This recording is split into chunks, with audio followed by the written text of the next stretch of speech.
Hi, I'm Philip Rosedale. I'm the founder and CEO of Linden Lab. Linden Lab is the company that makes Second Life. Second Life has always been part of a big vision. The very strong vision that I had was to reimagine the world, to recreate the world inside a computer, and by doing that, we might be able to make it a little bit better, different in ways that for us as people would be more appealing. When I started Linden Lab, I had already been a successful technology executive and had actually made some money being part of Real Networks, one of the early internet companies. But it was still extremely difficult for Second Life to come to life as a business.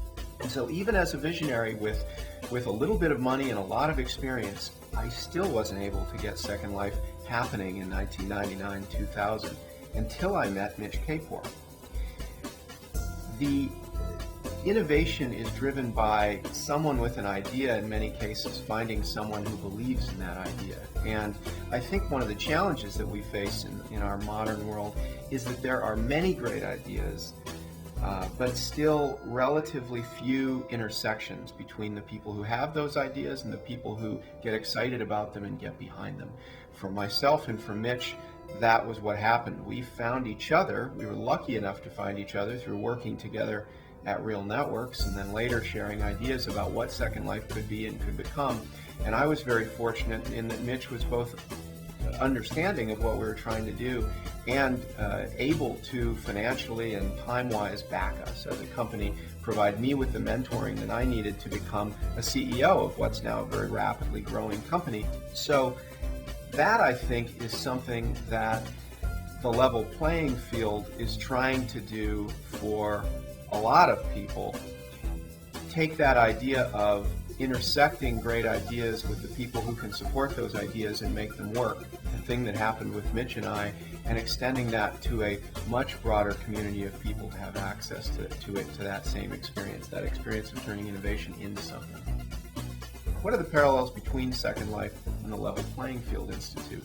Well, Second Life has always been fundamentally a tearing down of many of the barriers around innovation, entrepreneurship, and creative production.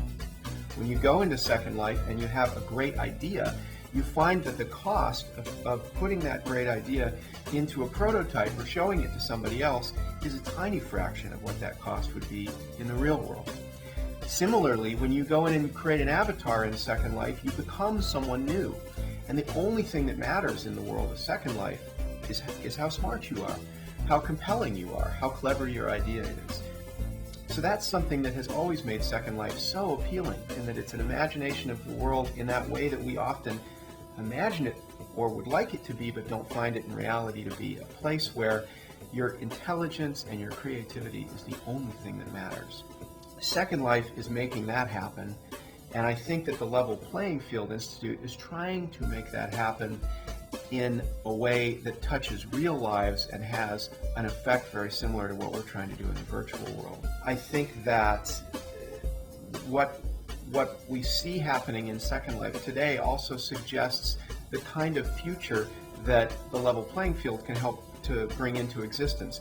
In Second Life today, you've got a clothing industry that's millions of dollars a month. That industry actually nowadays has big clothing manufacturers in it, the big name brands that you hear about and wear every day. But in Second Life, a teenager in a cafe, in a PC cafe in Venezuela, can build clothes and sell them to people at no basic cost other than their time and creativity, and they can use PayPal to create a real income for themselves, doing nothing more than creating virtual property. I think that is the kind of thing that needs to happen more in the real world. We need to have a more direct and immediate connection between people's innovation and their ability to be successful. And so I think that's what the Level Playing Field is trying to do in the real world, where we're trying to do it in the virtual world. And I want to say thank you for allowing me to be a part of this and help make this all happen.